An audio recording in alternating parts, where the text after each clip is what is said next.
Circulation system जो है सभी गाड़ियों में यूज़ किया जाता है, सभी इंजनों में यूज़ किया जाता है। डिफरेंट डिफरेंट पैरामीटर्स हैं उनको यूज़ करने के। तो आज हम बात करेंगे एग्जॉस्ट रिसर्कुलेशन सिस्टम एक्चुअली है क्या। बहुत सारे अप्रेंटिस और ये मुझसे क्वेश्चन पूछते हैं कि एग्जॉस्ट गैस रिसर्कुलेशन सिस्टम क्या है, कैसे ये काम करता है। तो उसको समझने में उन्हें थोड़ी सी दिक्कत रहती है। इसके ऊपर थोड़ी बात करते हैं आज हम कि कैसे काम कर रहा है और ये सिस्टम है क्या। तो ये सिस्टम क्या है और कैसे काम करता है। सो फ्रेंड्स, कोई भी इंजन हो उसको काम करने के लिए एयर और फ्यूल के रिक्वायरमेंट पड़ता है। ऑब्वियस सी बात है, जब एयर और फ्यूल जलते हैं तो आपको पता ही है कि एग्जॉस्ट गैसेस निकलती हैं। और उस एग्जॉस्ट गैसेस में बहुत सारे पॉल्यूटेंट्स रहते हैं, जैसे कि कार्बन डाइऑक्साइड है, CO2 के नाम से जानते हैं उसे। नाइट्रोजन ऑक्साइड है, NOx के नाम से जानते हैं। CO है, कार्बन मोनोऑक्साइड के नाम से जानते हैं उसे। पार्टिकुलेट मैटर है, PM।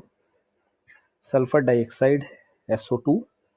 एंड हाइड्रोकार्बन्स है। और इसके अलावा भी बहुत छोटे छोटे और काफ़ी सारे पोल्यूटेंट्स रहते हैं।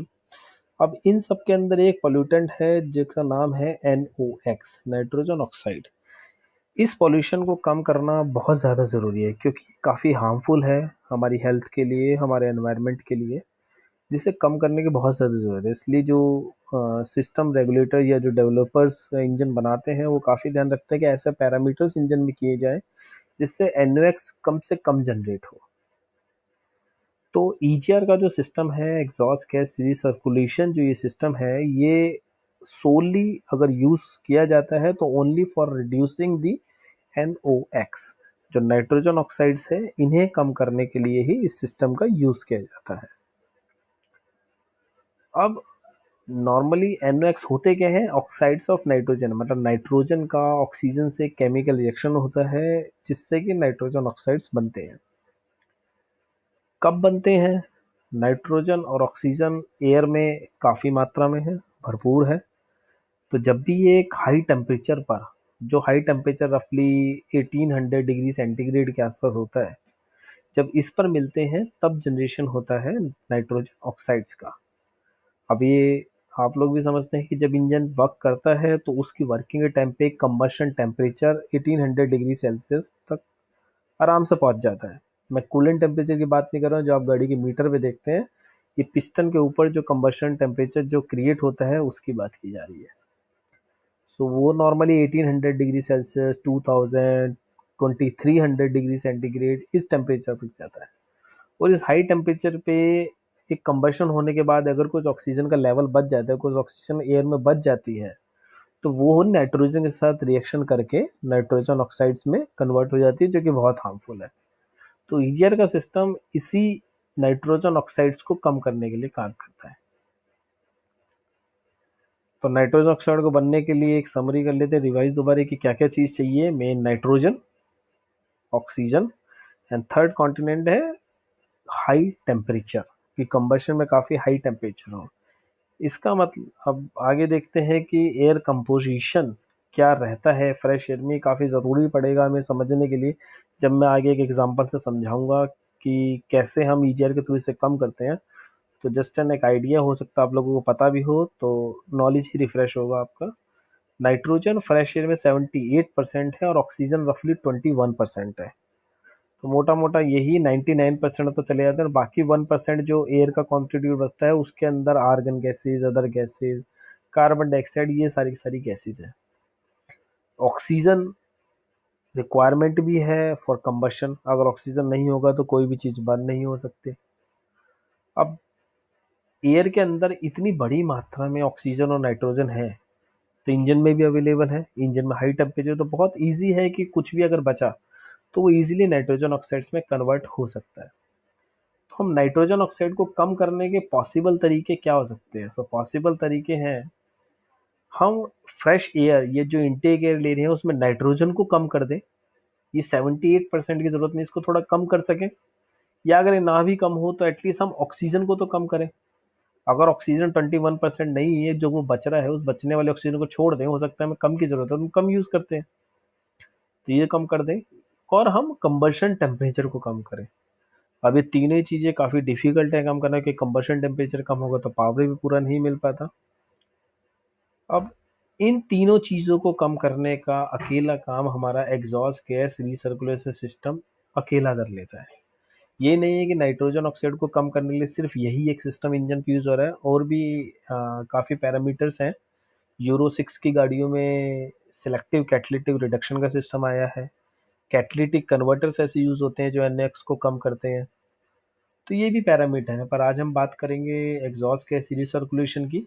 आप मुझे कमेंट सेक्शन में बताइएगा अगर आपको और कोई वीडियो का रिक्वायरमेंट है, तो मैं उसके ऊपर ही वीडियो बनाऊंगा। और कोई टेक्नोलॉजी आप जानना चाहते हैं तो उसके बारे में बताऊंगा। मेरा ऑटोमोटिव में एक्सपर्टीज़ है, ट्रेनर के लिए ही मैं काम करता हूँ। तो जैसे आपको और भी वीडियो चाहिए वो मैं बनाऊंगा, कमेंट सेक्शन में मुझे कमेंट दीजिएगा। और हाँ, चैनल को सब्सक्राइब करना मत भूलना, ताकि नया वीडियो आती है आपके पास नोटिफिकेशन आ जाए।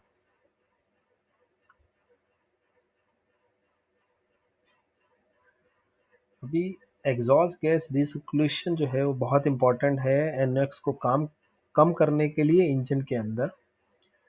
अब ये काम कैसे करता है, जैसे इसके नाम से ही पता चलता है, एग्जॉस्ट गैस रिसर्कुलेशन सिस्टम, मतलब कि एग्जॉस्ट गैसेस को रिसर्कुलेट करता है, सिस्टम में दोबारा से घुमाता है। मतलब कि सिस्टम के आपके इंजन इंजन में फ्रेश एयर के थ्रू दोबारा घुमा के लाएगा एग्जॉस्ट गैसेस को। अब इसको घुमाने से क्या फायदा है? ऑब्वियस है बात है, एग्जॉस्ट गैसेस हैं तो एग्जॉस्ट गैसेस में ऑक्सीजन जल चुका होगा, ऑक्सीजन नहीं होगा इसके अंदर, या होगा तो 21% नहीं, हो सकता है कि 1% हो या 0.5% हो, बहुत ही कम होगा, ये ना हो। तो अगर मैं इसको ऑक्सीजन को मिक्स कर दूंगा एग्जॉस्ट गैसेस को फ्रेश एयर के साथ, तो फ्रेश एयर में ऑक्सीजन की क्वांटिटी 21% से ड्रॉप हो जाएगी। चलिए एक एग्जांपल से समझते हैं कैसे हो जाएगी। मैं एक एग्जांपल लेता हूँ कि मुझे एक इंजन से एक पर्टिकुलर पावर लेने के लिए 100 ग्राम फ्रेश एयर की रिक्वायरमेंट है। अब उस 100 ग्राम फ्रेश एयर के अंदर अगर मैं 78% नाइट्रोजन, मतलब 78 ग्राम नाइट्रोजन है और 21 ग्राम ऑक्सीजन है, तो 21 ग्राम ऑक्सीजन और 78 ग्राम ऑक्सीजन, बाकी 1% एक्स्ट्रा गैसेज है। नाउ इंजन को प्रॉपर वर्क करने के लिए सिर्फ 16 ग्राम ऑक्सीजन का ही रिक्वायरमेंट है, पर मुझे 100 ग्राम देना पड़ेगा ताकि एक प्रॉपर प्रेशर जनरेट हो कंबशन स्टेज के अंदर, कंप्रेशन स्टेज के अंदर, ताकि एक प्रॉपर पावर हमें मिल पाए। तो वो 5 ग्राम जो ऑक्सीजन बच रही है वो मेरे लिए वेस्ट है इंजन के लिए। और वही 5 ग्राम ऑक्सीजन जब नाइट्रोजन से उस हाई टेम्परेचर पे रिएक्ट करेगी तो नाइट्रोजन ऑक्साइड्स बनाएगी। तो मेरा टारगेट ये है कि मैं इस 5 ग्राम को कम करूं। ये जस्ट मैंने एक एग्जांपल लिया है, इंजन के अंदर पैरामीटर आरपीएम सब चेंज होते रहते हैं टाइम टू टाइम। तो ये डिसाइड करना कितना ऑक्सीजन देना है वो कंट्रोल यूनिट्स का काम है। तो अभी मैं इसी एग्जांपल को कंटिन्यू करता हूँ। अब मैं ये सपोज करता हूँ कि पर्टिकुलर कंडीशन में जो 5 ग्राम ऑक्सीजन एक्स्ट्रा है, इसको कम करने के लिए मैं इसमें थोड़ी एग्जॉस्ट गैसेस मिक्स कर देता हूँ। कैसे करता हूँ, मैं इसी 100 ग्राम के अंदर 20 ग्राम एग्जॉस्ट गैस डाल देता हूँ, मतलब कि 80 ग्राम फ्रेश एयर आएगी। अगर 80 ग्राम फ्रेश एयर का मैं 21% या 20% निकालूं तो 16 ग्राम ऑफ ऑक्सीजन बचता है। तो मैंने यहाँ क्या किया, मैंने ऑक्सीजन गैस तो उतना ही दिया, 100 ग्राम ही, पर ऑक्सीजन कम दिया। तो कंप्रेशन स्टेज के अंदर प्रेशर तो फुल है, और मेरा नॉन यूनिफॉर्म कंबशन भी नहीं होगा, ऑक्सीजन भी नहीं बचेगा एक्स्ट्रा। ऑक्सीजन एक्स्ट्रा नहीं बचेगा तो नाइट्रोजन से रिएक्ट भी कम होगा। हो सकता है बिल्कुल ऑक्सीजन ना बचे, हो सकता है कि थोड़ा सा बचे। अब इंजन के अंदर ये एक्स्ट्रा ऑक्सीजन की वजह से जहां वो ऑक्सीजन पहुंच जाती है वहां पे नॉन यूनिफॉर्म कंबशन भी होता है, जिसकी वजह से हाई टेम्परेचर्स जनरेट होते हैं, बहुत हाई, जो कि होना चाहिए। सपोज कीजिए हमारा 1500 डिग्री, वो 2000 तक जनरेट हो जाते हैं।